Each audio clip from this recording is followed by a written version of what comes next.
Psychopath. Ice cold.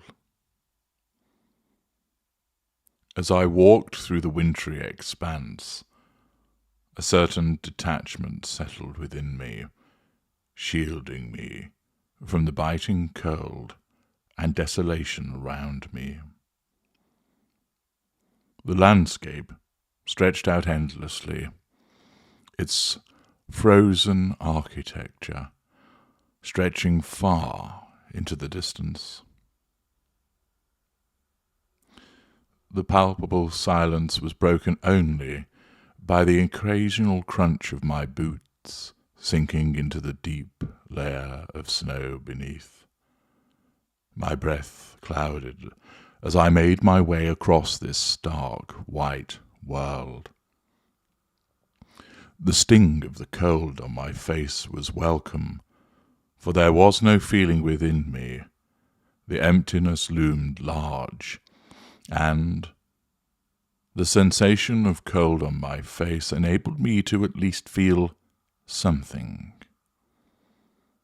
I knew the dead coldness resided within me, an iciness which meant that nobody was able to penetrate this permanently dread world. That was important to me. Yet there came no feeling with that internal iciness which contrasted with the sensation of the sub-zero air against my face. Many sensations have been denied to me, and therefore to experience the sharp, near painful assault on my exposed skin was something to cherish. The cold had always had this effect on me, even from when I was young. In a similar way to how I was fascinated by fire and its power, the executing exactness of bitter cold attracted me. Unlike the showmanship of the conflagration, it was silent, graceful, and beautifully deadly. The trees, stripped of their leaves, stood like gaunt sentinels, reaching towards the desolate grey sky. The air was still, and the emptiness of the world was magnified, engulfing me in a serene isolation. I felt like an observer, navigating through a world completely separate from my own. Suddenly, the wind began to howl, its mournful melody piercing through the air. It effortlessly swirled the snowflakes around me, creating an ethereal dance.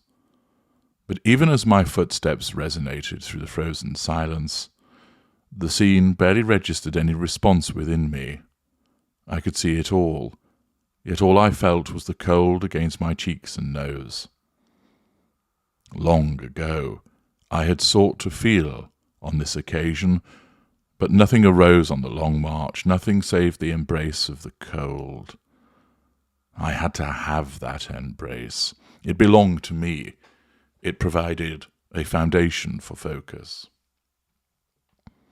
I kept my gaze fixed on the frozen lake beyond, like a distant beacon pulling me forward.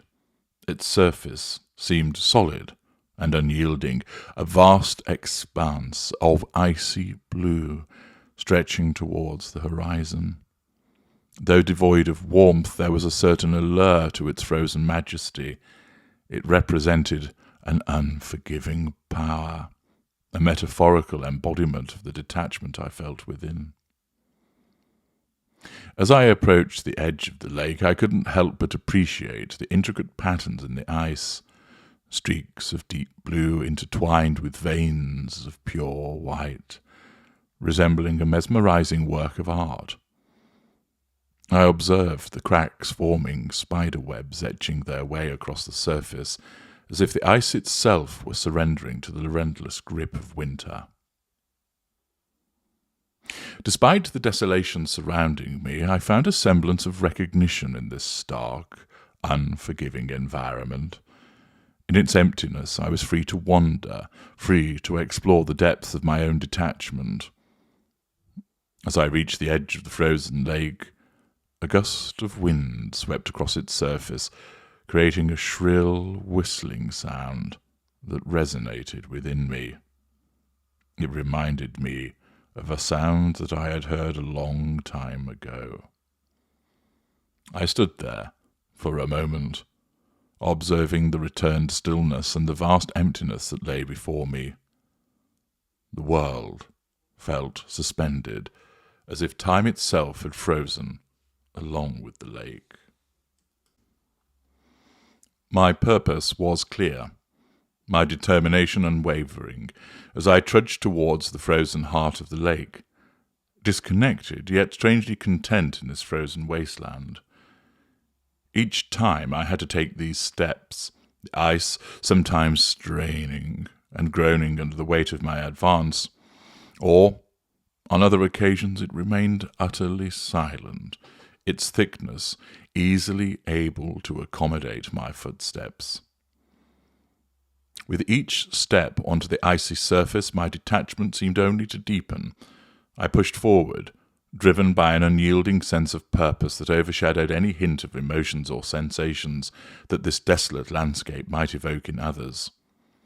The ice cracked beneath my weight, a fleeting reminder of the fragility of the world around me. The wind continued once again, nipping at the exposed skin on my face, but I remained focused. Now the cold had become nothing more than a mere physical sensation, distant and unimportant, as it fell second to the same thoughts that always dominated when I came to this place. My focus remained fixed on the destination ahead, the frozen expanse, drawing me closer with an almost magnetic pull. As I reached the centre of the lake, I stood and waited, surrounded by a serene stillness. The vastness of the frozen sheet extended in all directions, as if it held the very isolation, its essence, within its icy embrace. The once vibrant, glistening water had now transformed into a solid mass, impenetrable and untouched. I waited to ascertain whether the ice would hold, or whether there would be a sudden crack, and then the sheeted ice would splinter and fracture, causing me to drop into the sub-zero waters beneath. Would this be the time where it would happen? Would this finally be the occasion where our union would be complete? I stamped a foot down hard on the ice as if to goad it. "Come on, then," I hissed, breath clouding. "Come on," I urged. I brought my boot down again, and a white scuff mark was made on the surface. Yet, such was the thickness of the ice, there would be no yielding. I laughed, tilting my head back, sneering at the cowardice of that beneath me, as once again it failed to take me. It had once not been so recalcitrant. Despite the numbing cold, I sensed an unusual beauty in this barren landscape. The absence of life and absence of noise save the wind allowed me to exist outside the boundaries of human experience.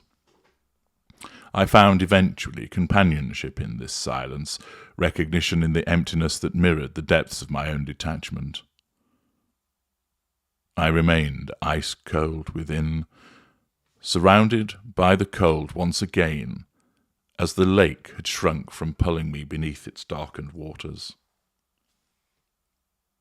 I stood a while, triumphant over its failure, and then, with gloved hand, reached for my phone to complete the ritual within this place of loss. Empty within and empty without, forever ice cold.